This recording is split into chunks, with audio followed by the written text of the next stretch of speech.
Hello, Carolyn. Nice to meet you, and welcome to our virtual studio. So nice to Thanks meet for you having and me. see you. hmm I thought for our listeners who are not familiar with Fort White Alive, can you give us a brief background behind Fort White and what the mission and goals of Fort White Alive are? Totally. So, for people that haven't been, Fort White is kind of a bit of an urban oasis right here in the city. We have just over 600 acres of green space in the southwest corner of the city. And as a history, actually, the space used to be a clay mine and a cement factory that's been reclaimed by, over 50 years of really countless passionate nature lovers who have kind of reclaimed that space into what it is right now.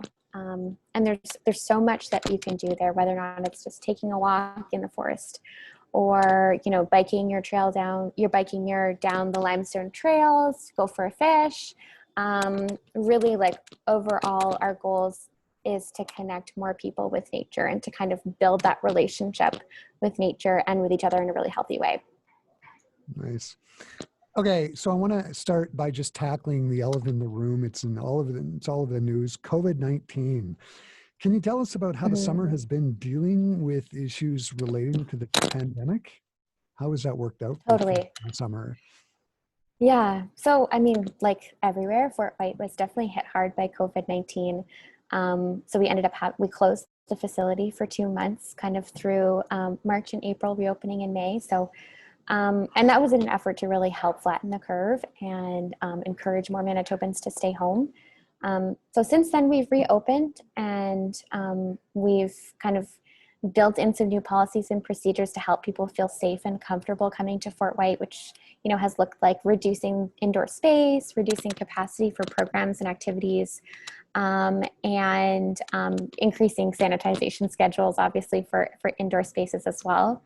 But one thing that we've really seen is an uptake in folks that are coming to Fort White since we've reopened. I think people are really looking for a space that feels safe, that they can go and spend time with like friends and family. And, walking around on the trails of Fort White is a really great place to do that. So we've been encouraged to see so many people, pick up, outdoor habits like birding or cycling, and having Fort White be a space that people can do that during what's a really a challenging time for folks. Mhm. Okay, so let's talk about what's going on at Fort White right now as we watch the change of Mhm. season. The first thing I want to talk about is the Sunset Goose flights. Can you tell us a little bit about that? Yeah, so we're right kind of in the middle of migration season right now at Fort White, which is a really exciting time. And our Sunset Goose flights are a chance for folks to come out and kind of watch the sky come to life a little bit. We have thousands of geese that call Fort White home during this time of year.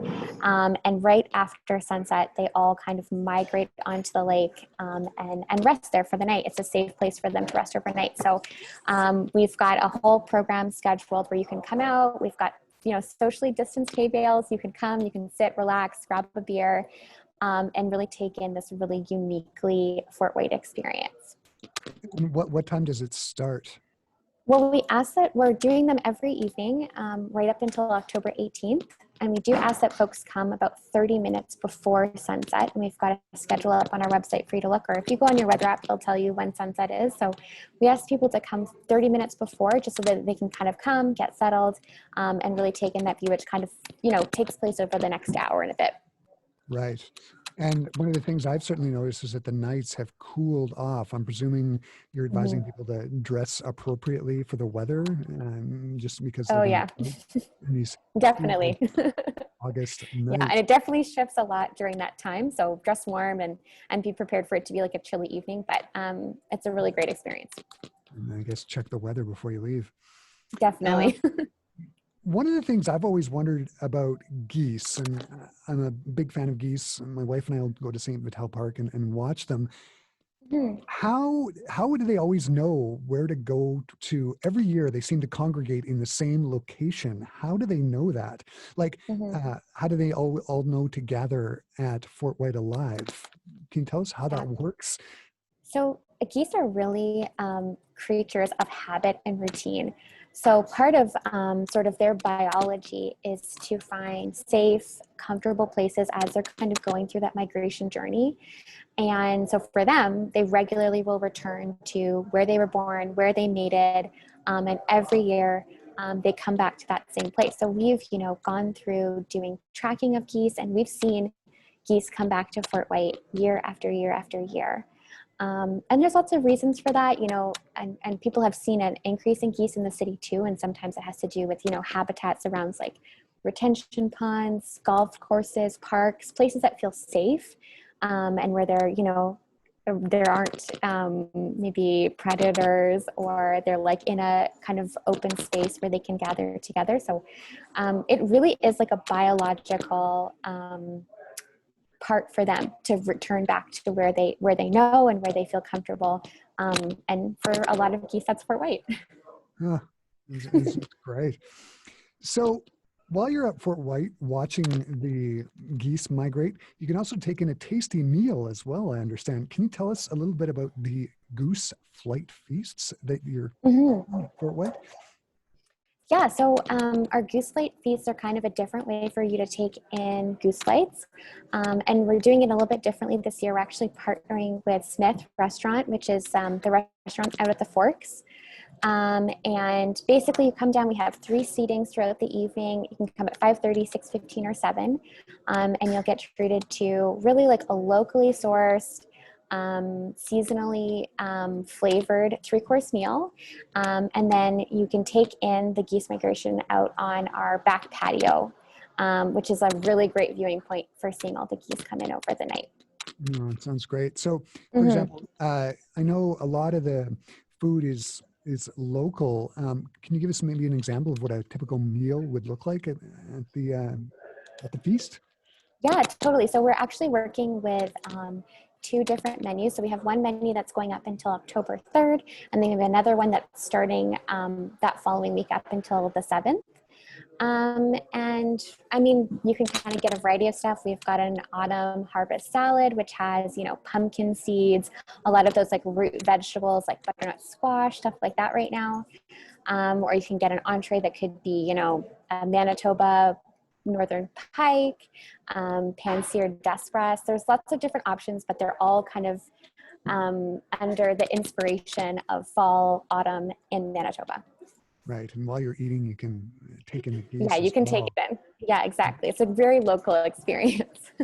Sounds great. Um, I know FortWhyte also offers other programs as well, especially because it's not only the geese that are migrating, but there's also the other animals at FortWhyte. Can you tell us a little bit about the other programs that FortWhyte is offering? Yeah, so if you come just on a regular day, you can totally have a self-guided experience at FortWhyte. Come check in at the front desk, get a map, explore, do some wildlife watching, that kind of thing. But we also offer a number of programs and activities that are guided by our naturalist staff. So something like our family forest immersion, which happens on Saturdays, or our guided interpretive walks. And so those kind of experiences, you can come, you'll be led by one of our interpreters, and they can really kind of walk through the space with you and point out a lot of things, whether or not it's, maybe a habitat that you would have walked right past because it's a nest out in the tree, kind of outside of your eye line that you wouldn't have noticed.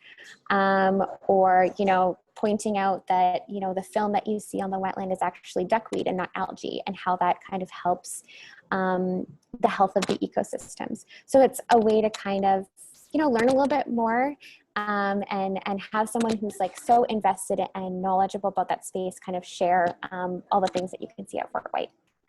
Oh, it sounds amazing.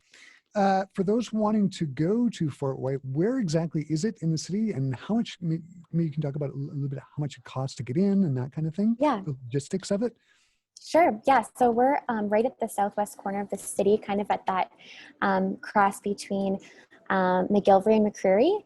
And our entrance is just off McCreary. And we're open from 9 a.m. to 6 p.m. right now. The only exception is our goose lights, which take place after our hours. And for regular admission, it's $10 for adults, $8 for children. And as always, members don't pay admission. If you are interested in coming out for the goose lights, it's just a $5 flat fee to come in after hours and take in that site. And again, members are free. Wow. And it's, yeah, I mean, every morning I enjoy watching the geese, just make their way in. It's just such a beautiful thing. So it sounds like something that's really worthwhile seeing. And you're offering it right up to October the 18th, you were saying, right? Yeah, that's correct. Yeah. Is there a website that people can go to if they want to find out more details about what's going on at FortWhyte and more details about the watching the geese, et cetera? Yeah, totally. So if you just go to fortwhyte.org, everything's there. Under our visit section, there's a calendar that kind of outlines all of our upcoming activities and events, and we'll give you some more information about the Sunset Goose Lights and also the Goose Light Feasts. Nice. Carolyn, thanks so much for taking the time to talk to us today. This has just been great. Yeah. And I know Thanks for having me. I think my wife and I are going to head up there sometime this week or next for sure to take in the geese. That's 100%. great. Yeah, definitely do that. All right. Thank you. Yeah, thank you.